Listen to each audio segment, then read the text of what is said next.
Cell One believes in the more, the merrier this year by giving you $100 off all smartphones and tablets. And for new customers, you get the first month free. Cell One's got the best deals. Sale ends December 31st or while stocks last. Cell One, the power of more. New Premier Craig Cannoneer is sworn in to lead the country, and now he's named a cabinet to help him do it.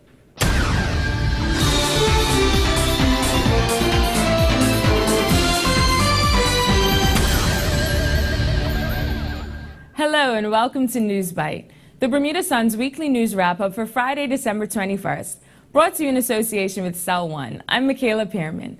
Bermuda has a new cabinet, and the Premier has told them they're taking a 10% pay cut across the board.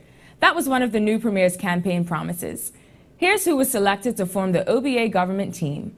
Mark Pettingill is Minister of Legal Affairs and Attorney General. He's a prominent defense attorney who beat out Dale Butler in Monday's election. Longtime Shadow Finance Minister Bob Richards is Minister of Finance. Minister of Economic Development is Dr. Grant Gibbons. He has been in cabinet before under the former United Bermuda Party. Tourism Development and Transport Minister is Sean Crockwell, a lawyer who studied in London.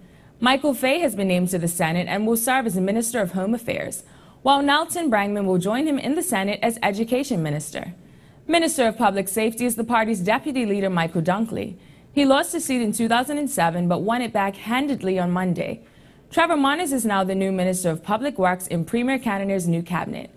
Wayne Scott is a first-time parliamentarian and is now a cabinet minister, taking over the Community and Cultural Affairs portfolio. Meanwhile, Patricia Gordon Pamplin was sworn in as Minister of Health and Seniors, one of two women in the new cabinet. The other is Leah Scott. However, she was not given a portfolio. Minister of the Environment and Planning is Sylvan Richards. He makes choice number 12 in a cabinet that turned out to be bigger than some analysts expected. Altogether, there are 13 people in cabinet if you count the Premier. Mr. Cannoneer did not take a portfolio for himself as his predecessor did. But of course he'll be responsible for the Cabinet Office, the central office of government. The Premier had intended to have a PLP MP join his cabinet, but it appears that plan did not work out. He couldn't get any takers from the other side, which could make legislative progress very difficult in Parliament. Let's give you a recap now of some of the big races from Monday's election. Premier Paula Cox was ousted by relatively unknown candidate Glenn Smith. Mr. Smith said winning was an amazing feeling. At a press gathering following the election, Premier Cox told the crowd the economy had played a huge part in the PLP's loss, but said her own leadership had been seen as one of the most accessible and reachable. She resigned as party leader Tuesday morning. Dame Jennifer had a shock in their easternmost seat. The OBA's Kenneth Bascom wooed St. George's residents, earning himself a 109-vote win. Mr. Bascom said he'd anticipated winning by at least 100 votes. Youngster Nandy Davis squeaked by on a 4-vote victory over the PLP's Renee Ming in St. George's West. Independent Kim Swan was a distant third. At 25, Davis is the youngest person to ever be voted in. Both Davis and Ming seemed stunned by the results.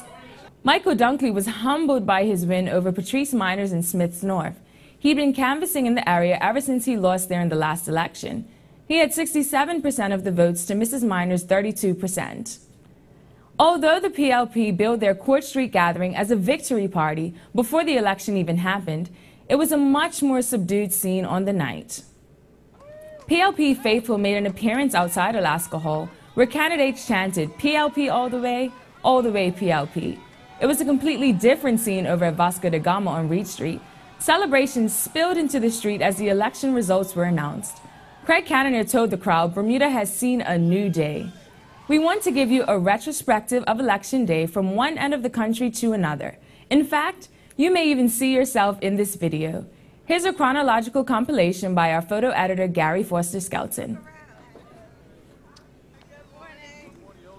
You voted for the first time? It's just on there, up the stairs. There you go. We're not wild about your parking situation. I'm a good friend of mine. Very good friend of mine. All right, G. Yeah, grow up.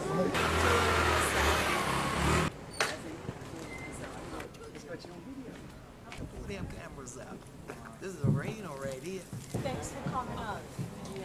All right. Yes.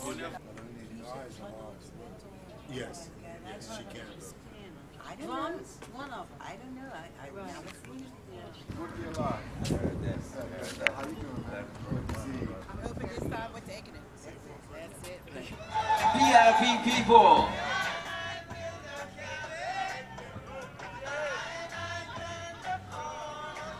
Know who you are, where you come from, where you're going. Stand strong.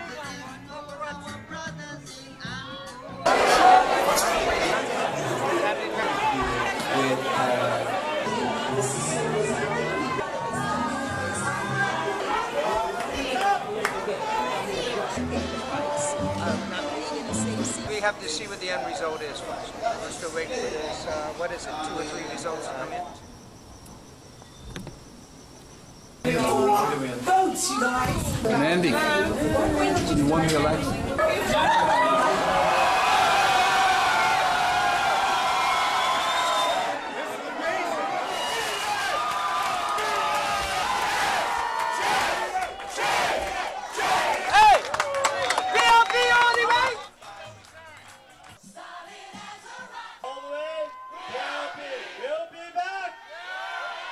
Bermuda has seen a new day.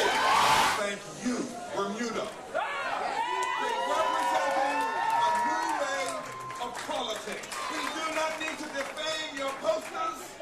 We do not need to call you names.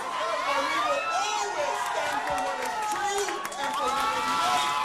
Every Bermudian here, so that everyone understands that transparency and accountability in leading this country is a